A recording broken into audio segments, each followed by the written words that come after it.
The silence in the hospital corridor was deafening as I watched my father, four-star General Robert Hayes, remove his military jacket and fold it with the precision that had defined 40 years of service. Through the glass window of the NICU, my 3-week-old son lay motionless, connected to machines that beeped rhythmically, while my sister Amanda sat in the corner chair, her hands still trembling from what she'd done just hours before. Before we jump back in, tell us where you're tuning in from. And if this story touches you, make sure you're subscribed. Because tomorrow, I've saved something extra special for you. When my father turned to face her, his voice carried the weight of every command he'd ever given, but this would be his last one as both a general and a grandfather. You have exactly 10 minutes to confess everything to the police, or I will personally ensure that military justice handles what civilian courts might not. Let me take you back to where this nightmare began, just 3 weeks earlier. My name is Captain Elena Hayes Morrison, and I'd spent the last 8 years serving as a military nurse at Walter Reed Medical Center. When I found out I was pregnant, I thought I had everything figured out. My husband David was deployed overseas, but we'd planned everything perfectly. He'd return just before the baby was born, and we'd start our family with the same precision and dedication that had guided our military careers. Baby Joshua arrived 2 weeks early on a rainy Tuesday morning in March, while David was still stationed in Germany. My father, despite commanding the 3rd Army Corps, drove 4 hours from Fort Bragg to be with me during the delivery. For a man who'd spent decades giving orders to thousands of soldiers, he held his first grandchild with a tenderness that brought tears to my eyes. "He's got the Hayes jaw," Dad said, his weathered hands surprisingly gentle as he cradled Joshua. "Strong like his grandfather, smart like his mother." My sister Amanda had arrived the next day, supposedly to help during David's absence. At 26, she was 3 years younger than me, but had always struggled to find her direction in life. While I'd followed Dad into military service, Amanda had bounced between jobs, relationships, and cities, never quite settling into anything permanent. "I can't believe you actually did it," she said, staring down at Joshua with an expression I couldn't quite read. "You created a whole human being." I laughed, exhausted but happy.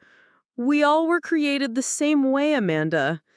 "Yeah, but some of us actually matter," she replied quietly, and something in her tone made me look up sharply, but she was already smiling, reaching for the baby. "Can I hold him?" Those first 2 weeks at home were a blur of sleepless nights and constant feedings. Amanda had offered to stay and help, and I was grateful for the assistance. She seemed genuinely interested in learning how to care for Joshua, how to change diapers, how to burp him properly, how to recognize his different cries.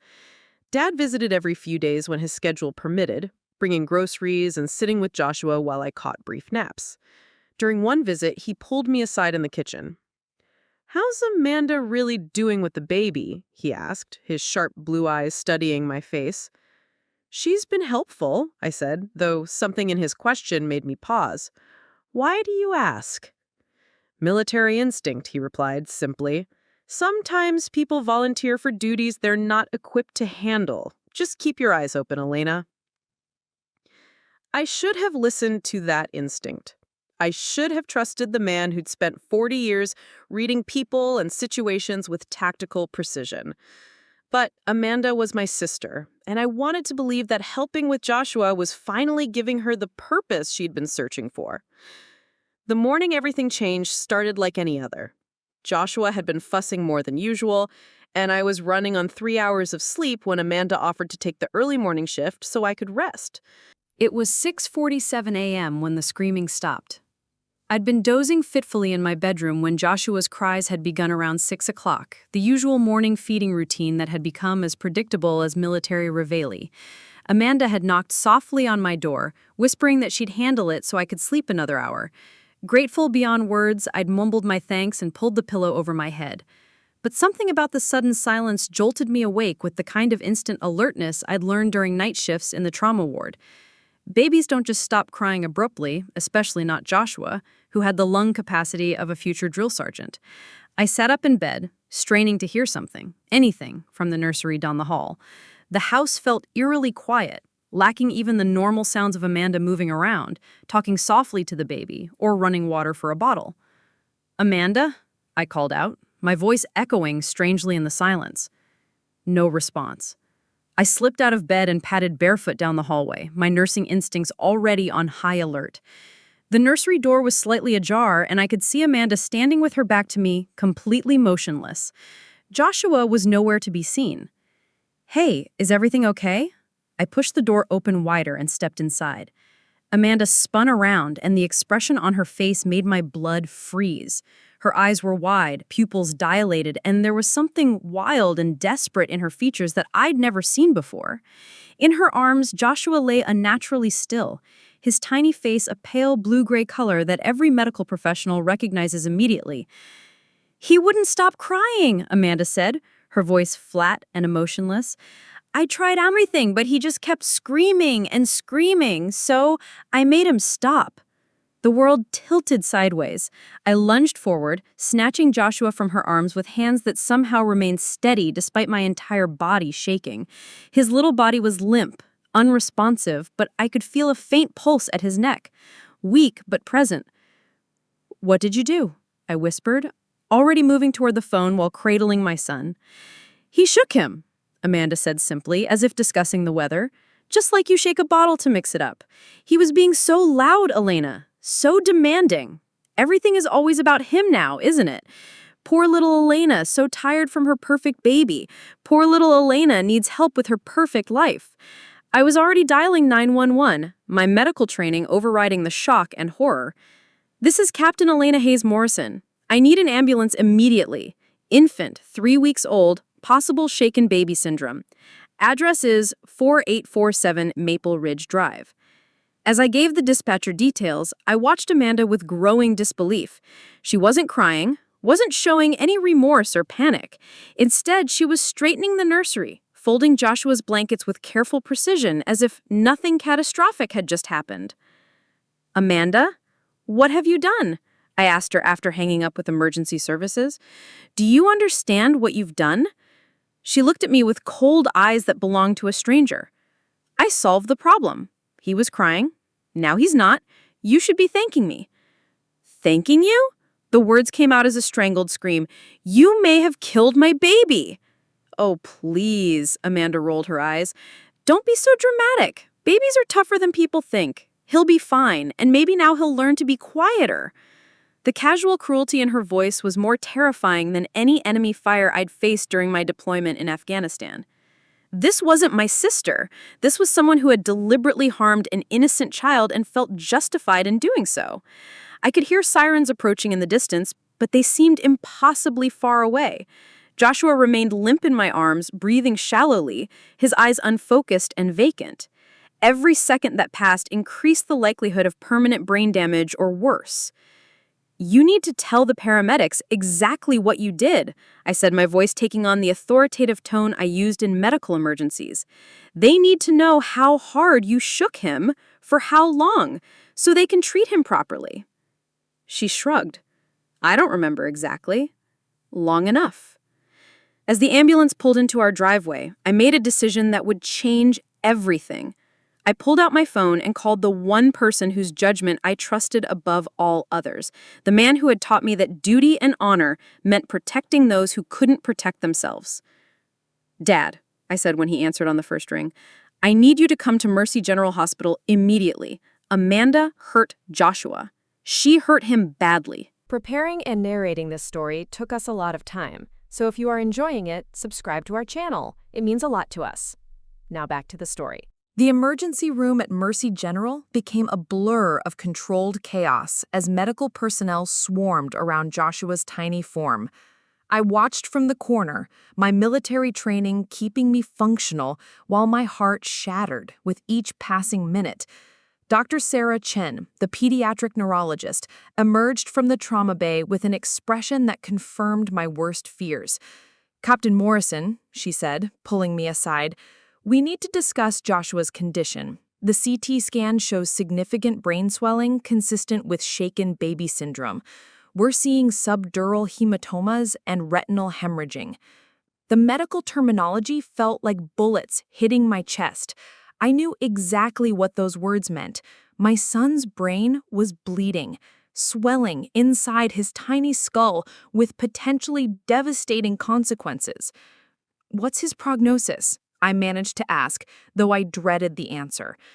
"The next 48 hours are critical. We've induced a medical coma to reduce brain activity and minimize further damage. But Elena," Dr. Chen's voice softened, "I have to ask, are you certain about what happened?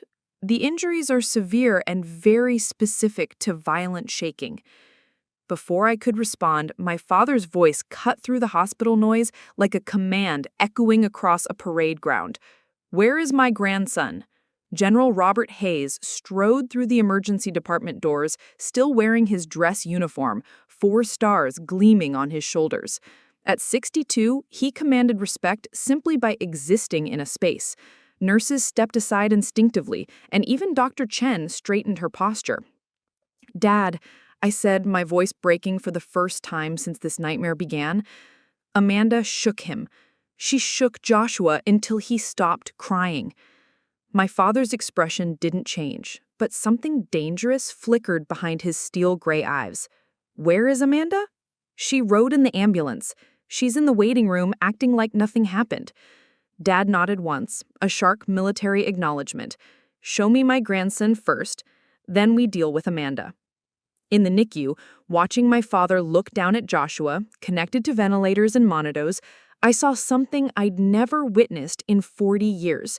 General Robert Hayes with tears in his eyes. He stood perfectly still for exactly 60 seconds, then turned to me with the focus that had made him one of the Army's most respected commanders. "Tell me everything. Leave out nothing." I recounted the morning's events in precise detail, my nursing background helping me stay clinical and factual. Dad listened without interrupting, occasionally nodding or asking for clarification about timing or Amanda's exact words. She said she shook him like mixing a bottle, and when I asked if she understood what she had done, she said she solved the problem and that I should thank her. My father was quiet for a long moment, his jaw working in a way I recognized from childhood. He was making a decision that would have far-reaching consequences. "Elena, I need you to understand something. What Amanda did isn't just child abuse. It's attempted murder. And given Joshua's condition, it might become murder. This isn't a family matter anymore."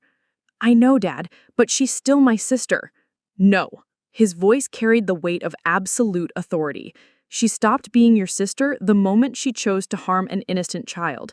She's now a threat to your family that needs to be neutralized." He turned toward the door, then paused. "I'm going to speak with Amanda. I want you to call Detective Martinez. I've worked with her before on base incidents. Tell her everything you told me and make sure she understands that this is not a domestic dispute. This is a criminal assault on a 3-week-old infant." "What's you going to do?" "What I should have been the moment I sensed something was wrong with her," Dad replied grimly. "Sometimes you have to remove people from positions where they can cause harm, even if those people are family." As my father walked toward the waiting room where Amanda sat, I realized I was about to witness something unprecedented. A 4-star general treating his own daughter like an enemy combatant who had attacked his family. Detective Maria Martinez arrived within 20 minutes of my call, her notebook already open as she approached me in the family conference room. I'd worked with her before during a domestic violence case involving one of my patients, and I trusted her thoroughness. "Captain Morrison, I need you to walk me through everything again, but this time I want you to think about any previous incidents or warning signs you might have dismissed." As I recounted the morning's events for the 3rd time, something clicked. "Detective, there was something Amanda said when Joshua was first born. She made a comment about how some of us actually matter. At the time, I thought it was just typical sibling jealousy, but now you're wondering if there was deeper resentment," Detective Martinez finished. "What about her behavior over the past 3 weeks? Any other concerning incidents?" I closed my eyes, forcing myself to think beyond the immediate crisis. She's been staying with me since Joshua was born, supposedly to help, but looking back, she seemed more interested in when I was sleeping or out of the room with the baby. Did she ever feed him alone? Yes, several times. She offered to take night shifts so I could rest. A horrible realization washed over me. Detective, what if this wasn't the first time?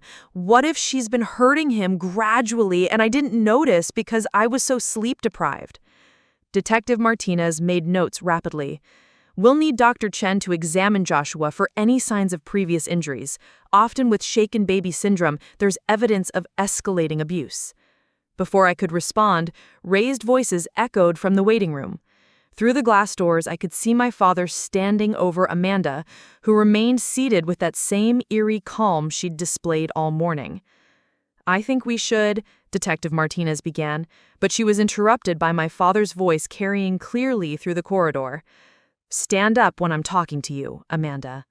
Amanda looked up at him with defiant eyes.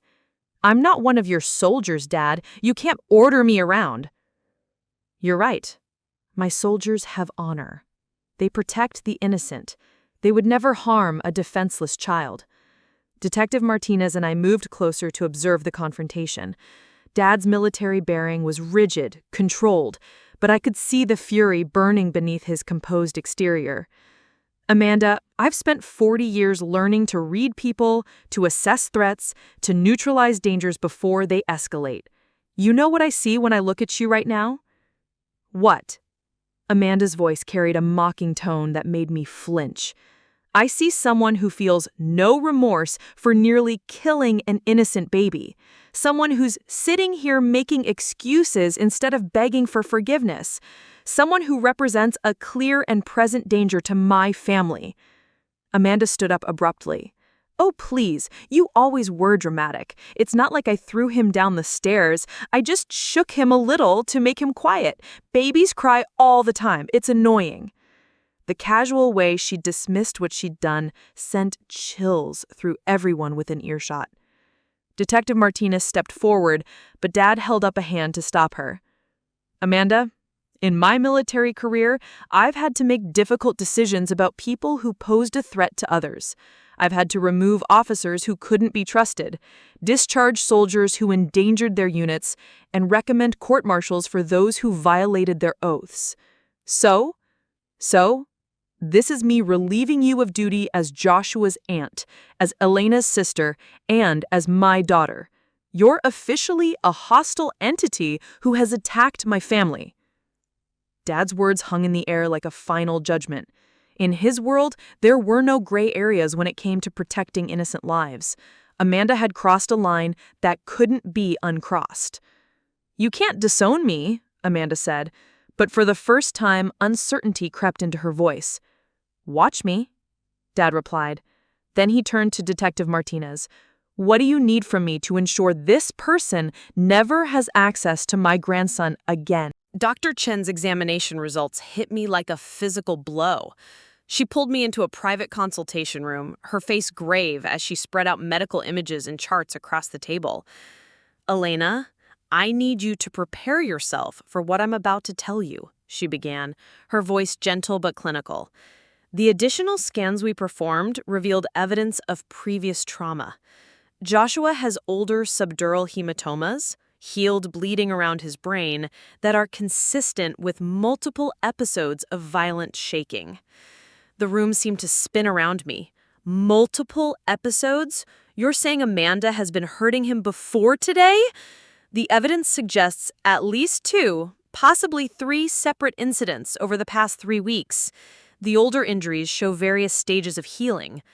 Dr. Chen pointed to dark spots on the brain scans. This pattern indicates escalating abuse, with today's episode being the most severe. I felt like I was drowning. While I'd been sleeping, trusting Amanda to care for my son, she'd been systematically abusing him. Every time I'd thanked her for helping, every moment of relief I'd felt having support, it had all been a lie, built on my baby's suffering. There's more, Dr. Chen continued.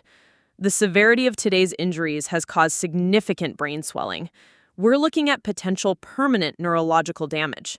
Joshua may face developmental delays, seizure disorders, or motor function impairments. My phone buzzed with a text from David, my husband, still stationed in Germany.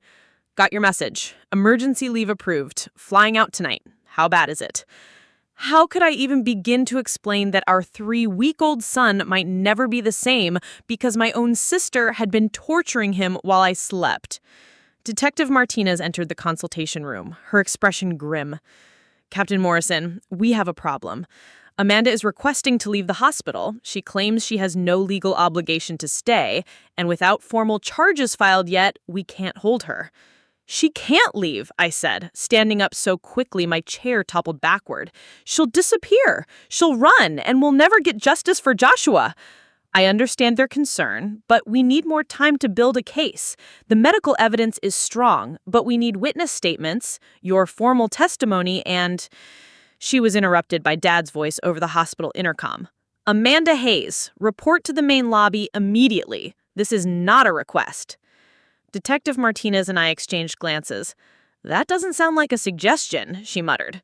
We hurried toward the lobby, where we found my father standing near the main entrance with 2 military police officers in dress uniforms.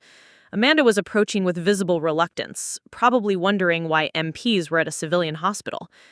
Dad, what are you doing? I asked, though part of me already knew.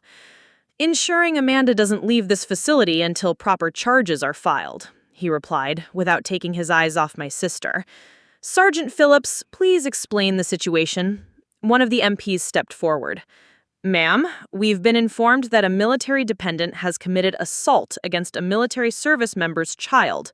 This falls under military jurisdiction due to the victim's father being active duty. Amanda's face went pale. What does that mean?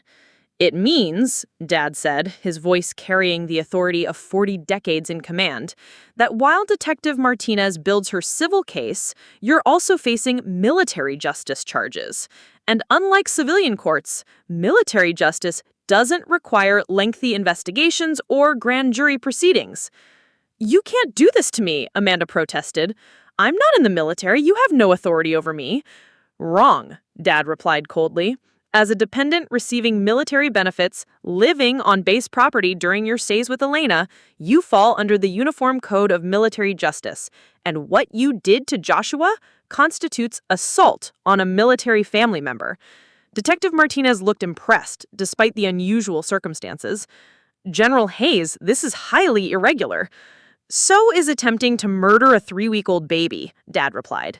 Sergeant Phillips, please escort Miss Hayes to the military police station for processing. She'll be held there pending civilian charges.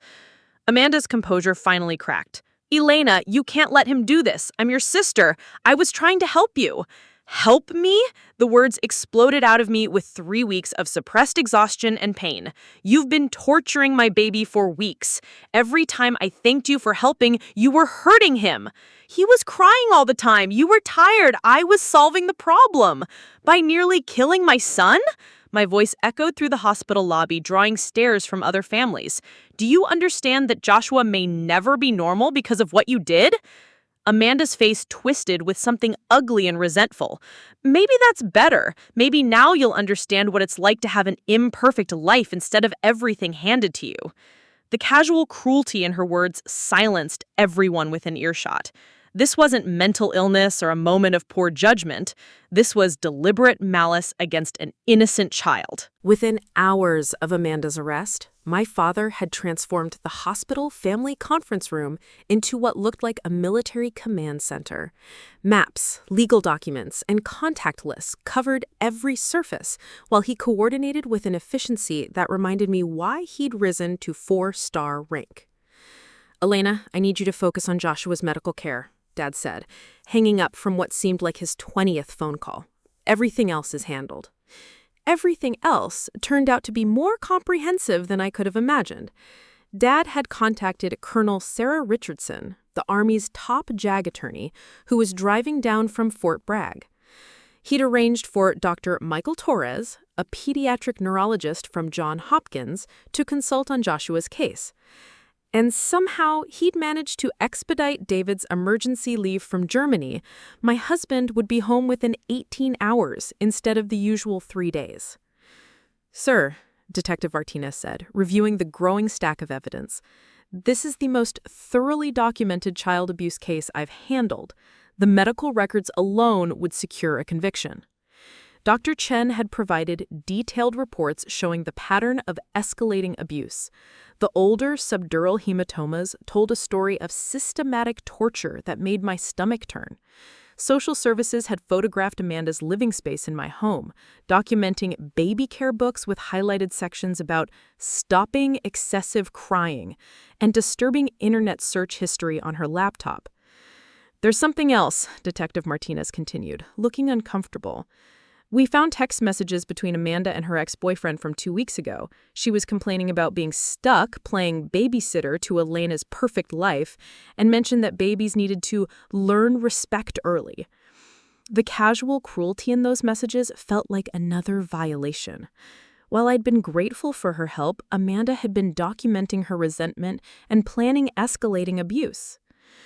Colonel Richardson arrived at 3 p.m., bringing with her the weight of military justice. Unlike civilian court proceedings, military law moved with purpose and precision. She reviewed Amanda's dependent status, confirmed jurisdiction under the UCMJ, and outlined charges that carried potential sentences far exceeding civilian courts. "Captain Morrison, your father has briefed me on the situation. We're pursuing charges of assault with intent to commit bodily harm, child endangerment, and conduct prejudicial to good order and discipline. If Joshua's condition worsens, we'll add attempted murder." "What does that mean practically?" I asked.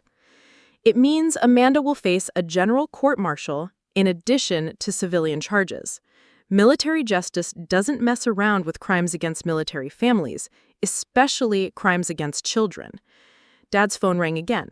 This time, it was David calling from Frankfurt Airport.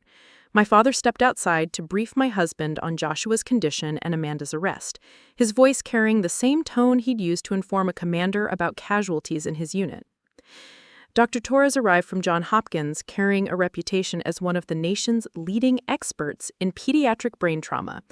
After examining Joshua and reviewing his scans, he pulled me aside for a consultation that would determine my son's future. "Captain Morrison, I want to be completely honest with you about Joshua's prognosis. The good news is that infant brains have remarkable plasticity. They can often compensate for injury better than adult brains.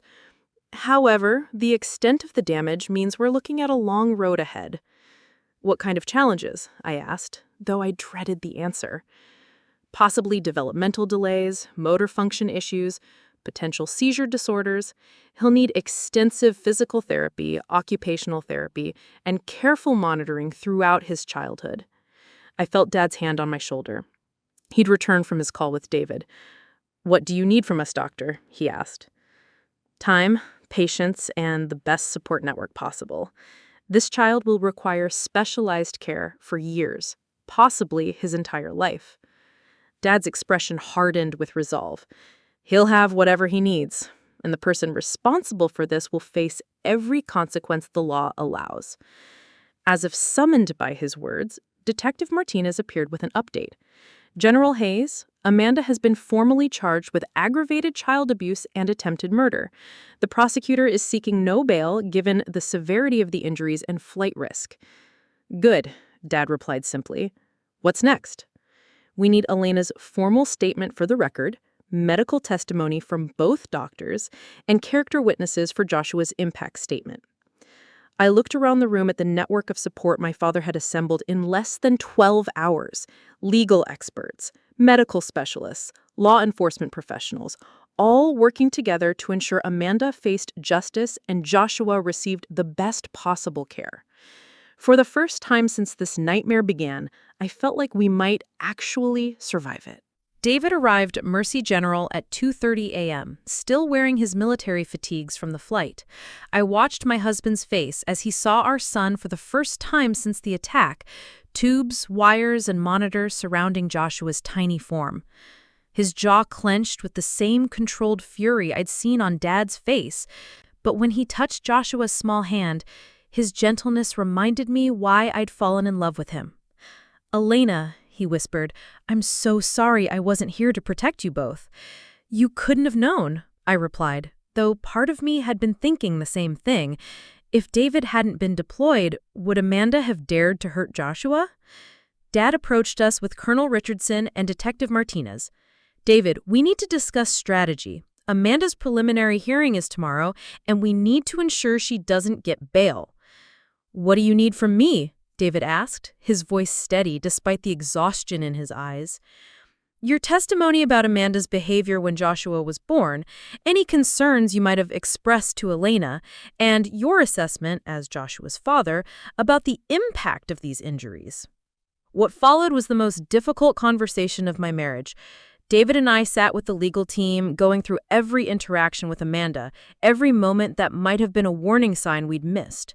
David revealed something that made my blood run cold. "He called me in Germany 3 days ago," he said quietly. "Amanda told me Elena was struggling with postpartum depression and that Joshua was difficult to manage. She suggested I might want to extend my deployment because coming home to a chaotic situation would be stressful." Colonel Richardson looked up sharply. "She was actively trying to keep you away from your family while she escalated the abuse." "There's more," David continued, his voice getting harder. "She asked specific questions about my life insurance policy and whether Elena was listed as the sole beneficiary. When I asked why, she said she was just worried about Elena's financial security as a single mother." The implication hit everyone in the room simultaneously. Amanda hadn't just been abusing Joshua. She'd been planning something far worse while David would be thousands of miles away and I was alone and grieving. Detective Martinez, Colonel Richardson said, "We need to check Amanda's internet search history for the past month.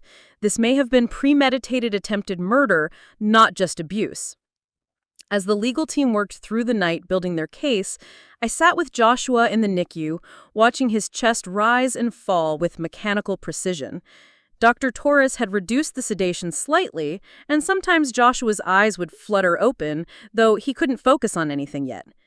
"Hey, baby," I whispered, stroking his tiny fingers. "Daddy's here now. Grandpa's here. We're all going to make sure you're safe." At 6 a.m., Dad found me still sitting beside Joshua's incubator. "Elena, you need to get some rest before the hearing." "I can't leave him." "You can and you will, because if you collapse from exhaustion, you won't be able to fight for him when it matters most." He was right, but I was terrified that something would happen to Joshua if I wasn't watching him. The trust I'd once felt in the world had been shattered along with my son's skull. "I'll stay with him," David offered, having overheard our conversation. "I'm not going anywhere, ever again." As I finally left the hospital for a few hours of sleep, Detective Martinez pulled me aside with news that would change everything about Amanda's case. "Elena, the computer forensics team found something on Amanda's laptop. She'd been researching SIDS, sudden infant death syndrome, for the past 2 weeks. She'd specifically looked up ways to make infant deaths appear natural and untraceable." The full scope of Amanda's plan hit me like a physical blow. She hadn't just intended to hurt Joshua. She'd been planning to kill him and make it look like a natural death while David was overseas and I was alone and grieving. "She was going to murder my baby and let me blame myself," I said, the words feeling surreal as they left my mouth. "That appears to be exactly what she was planning," Detective Martinez confirmed. "This isn't just child abuse anymore, Elena. This is premeditated attempted murder with a backup plan for completion." As I drove home to get a few hours of sleep before the hearing, I realized that Amanda's arrest had probably saved Joshua's life. Her escalating abuse was building towards something final and irreversible, something that would have destroyed our entire family. The silence in the hospital corridor was deafening as I watched my father, 4-star General Robert Hayes, remove his military jacket and fold it with the precision that had defined 40 years of service. Through the glass window of the NICU, my 3-week-old son lay motionless, connected to machines that beeped rhythmically, while my sister Amanda sat in the corner chair, her hands still trembling from what she'd done just hours before. When my father turned to face her, His voice carried the weight of every command he'd ever given, but this would be his last one as both a general and a grandfather. You have exactly 10 minutes to confess everything to the police, or I will personally ensure that military justice handles what civilian courts might not. The courtroom was packed for Amanda's bail hearing. David and I sat in the front row with Dad, who had requested permission to address the court in his official capacity as a four-star general. Amanda's defense attorney had argued for house arrest, claiming his client was no flight risk and posed no danger to the community. Judge Patricia Williams called the court to order. General Hayes, you've requested to speak regarding the defendant's bail status. Dad stood with military precision, his dress uniform displaying 4 decades of medals and commendations.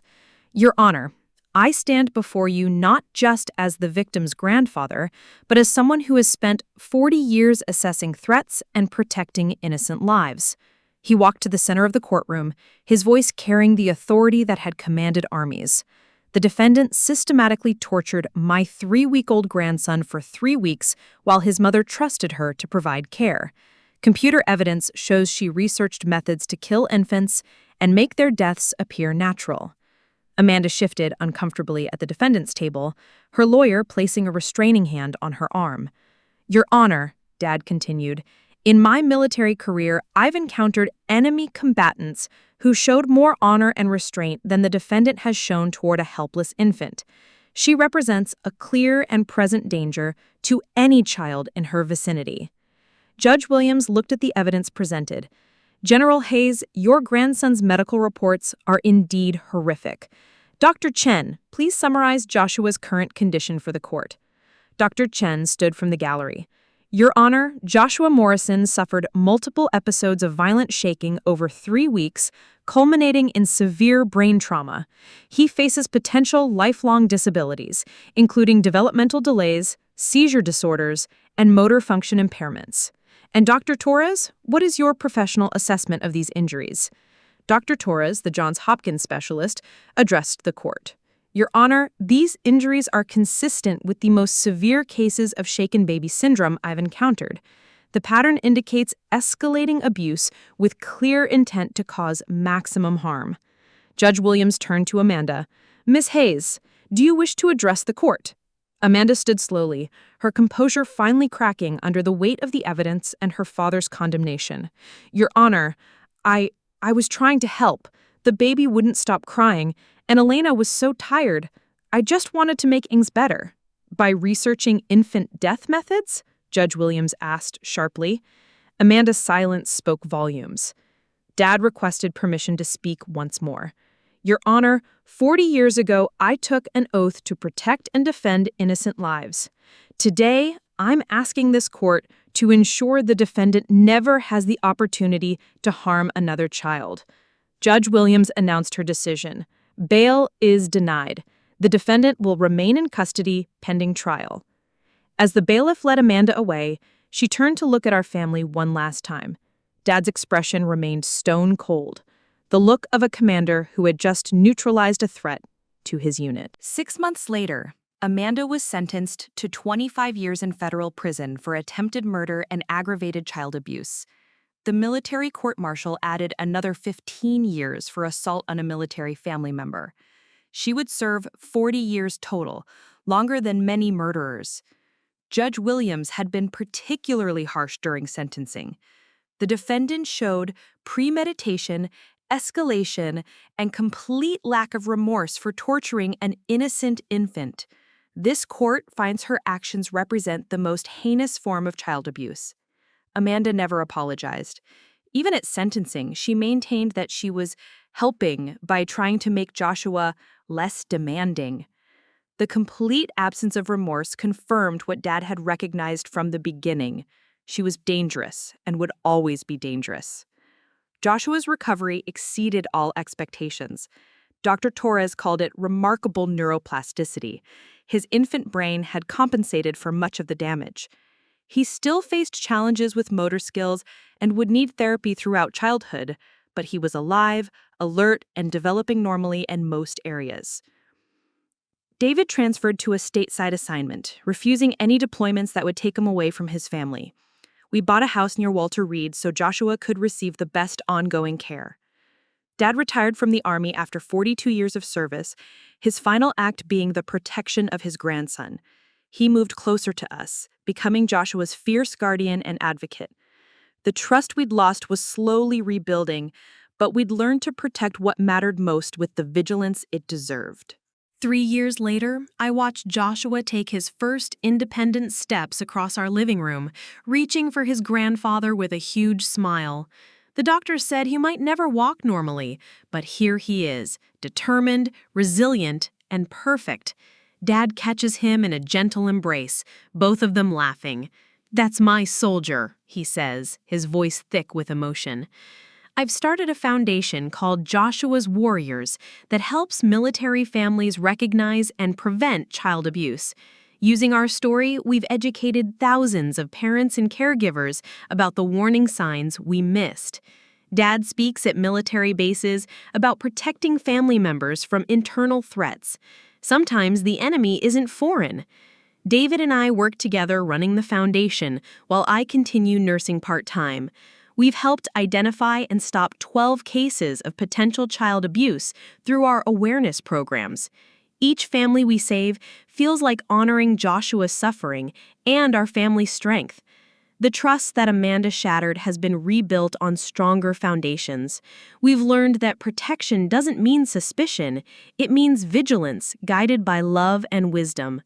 Dad keeps Amanda's mugshot in his office, not from hatred, but as a reminder of his final command as a general, to protect the innocent, even from family who would harm them. Joshua will never remember what Amanda did to him, but he'll grow up knowing he's surrounded by people who would move heaven and earth to keep him safe. That's the greatest victory of all. Up next, you've got 2 more standout stories right on your screen. If this one hit the mark, you won't want to pass these up. Just click and check them out. And don't forget to subscribe and turn on the notification bell so you don't miss any upload from us.